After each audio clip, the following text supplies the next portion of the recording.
20 फरवरी से ये धरना चालू है। उस दिन गवर्नमेंट ने हमको देखा, यहाँ से 5 मिनट की दूरी लगती है टोटली। जितने भी ओहदेदार बैठे हैं हमारे, जितने भी माननीय बैठे हैं, प्रधानमंत्री, रक्षा मंत्री, राष्ट्रपति जी, जितने भी महोदय हैं, माननीय हैं, सबके पास हमारी आवाज़ पहुंची हुई है।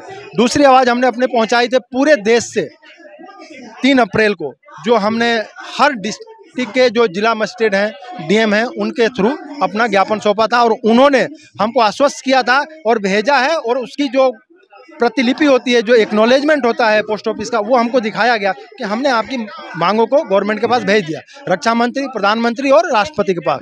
तीसरा, हमने जो हर एक सांसद को अपना ज्ञापन सौंपा है और सांसदों ने भी हमें बताया है कि हमने आपको भेज दिया, उसकी प्रतिलिपि भी हमें दिखाई है।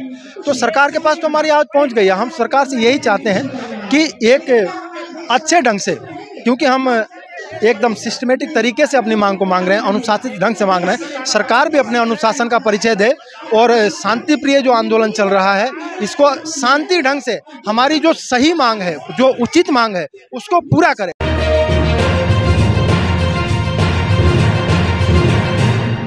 दोस्तों, आज हम यहाँ जंतर मंतर पर हैं। आप देख सकते हैं यहाँ पर पूर्व सैनिक बैठे हुए हैं। लगभग 3 महीने हो चुके हैं, इनकी मांगों को अभी तक पूरा नहीं किया गया।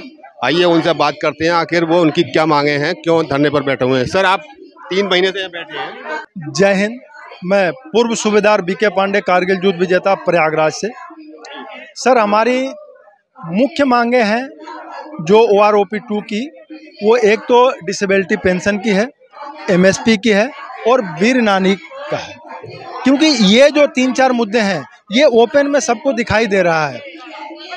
क्योंकि एक जवान जो सबसे फ्रंट में लड़ाई लड़ रहा है, उसको गवर्नमेंट दे रही है 5,200 रुपये, और एक अधिकारी जो सबसे पिछली लाइन में खड़ा है, क्योंकि अधिकारी का रहन सहन वो उनके हिसाब से रखा जाता है, गवर्नमेंट ने रखा, उससे हमको कोई तकलीफ नहीं है। पर जो अलाउंस है, जिसको हम बोलते हैं भत्ता, जो भत्ता है, उसमें बहुत बड़ा भेदभाव हो गया। आप भी समझ सकते हैं, एक आम पब्लिक, एक आम आदमी के नाते, पत्रकार के नाते नहीं, तो एक आम आदमी के नाते हैं कि 5,200 और 15,500 3 गुने का फ़र्क है। तो ये एक बहुत बड़ा भेदभाव है।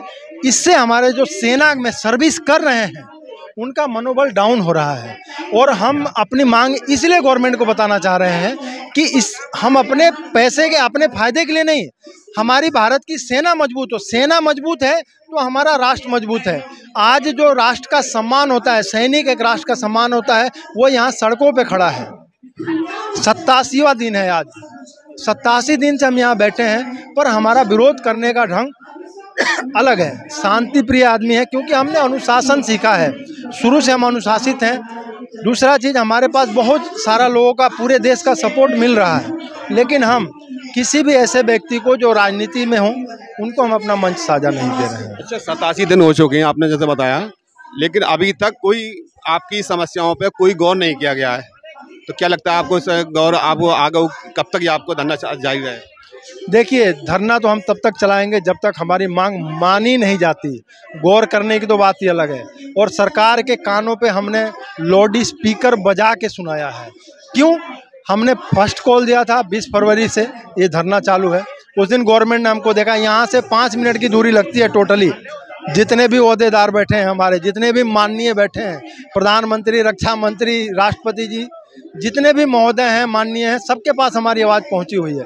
दूसरी आवाज़ हमने अपने पहुंचाई थी पूरे देश से 3 अप्रैल को, जो हमने हर डिस्ट्रिक्ट के जो जिला मजिस्ट्रेट हैं, डीएम हैं, उनके थ्रू अपना ज्ञापन सौंपा था और उन्होंने हमको आश्वस्त किया था और भेजा है। और उसकी जो प्रतिलिपि होती है, जो एक्नॉलेजमेंट होता है पोस्ट ऑफिस का, वो हमको दिखाया गया कि हमने आपकी मांगों को गवर्नमेंट के पास भेज दिया, रक्षा मंत्री, प्रधानमंत्री और राष्ट्रपति के पास।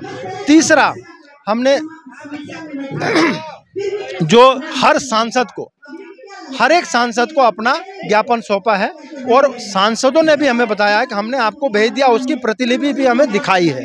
तो सरकार के पास तो हमारी आवाज़ पहुंच गई है। हम सरकार से यही चाहते हैं कि एक अच्छे ढंग से, क्योंकि हम एकदम सिस्टमेटिक तरीके से अपनी मांग को मांग रहे हैं, अनुशासित ढंग से मांग रहे हैं, सरकार भी अपने अनुशासन का परिचय दे और शांति प्रिय जो आंदोलन चल रहा है, इसको शांति ढंग से, हमारी जो सही मांग है, जो उचित मांग है, उसको पूरा करे। अगर सरकार को लगता है कि हमारी मांग उचित नहीं है, तो आप अपना प्रतिनिधि बुलाइए, भेजिए, या हमारे में से केवल जेसीओ और जवान का प्रतिनिधि होना चाहिए, अधिकारी का नहीं। हमने पहले अधिकारी को भेज के देखा है, हमारे साथ बहुत बड़ा छलावा हो गया, धोखा हो गया है। तो हम दोबारा, वो कहावत है कि दूध का जला छाछ भी फूंक कर पीता है, तो अब हम अपना प्रतिनिधित्व किसी अधिकारी के हाथ में नहीं देकर अपने हाथों में ले रहे हैं। अधिकारी के हाथ में देने का मतलब ये था कि हमारे यहाँ एक अनुशासन सिखाया जाता है। अनुशासन का मतलब ये होता है कि आप अपने से बड़ों को सम्मान दीजिए।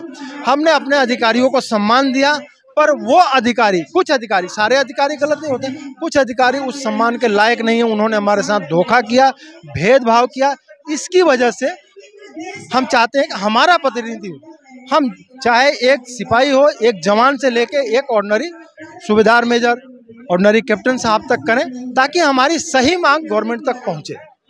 और हम सरकार से अपील कर रहे हैं, निवेदन कर रहे हैं, रिक्वेस्ट कर रहे हैं कि हमारी सही मांग को पूरा किया जाए, ताकि ये जो बुजुर्ग सैनिक हैं, जो देश के लिए मेडल लेके आए हैं, बगल में भी एक मेडल का धरना प्रदर्शन चल रहा है, इनकी बदौलत अगर देश का सैनिक, हम किसके लिए लड़ते हैं?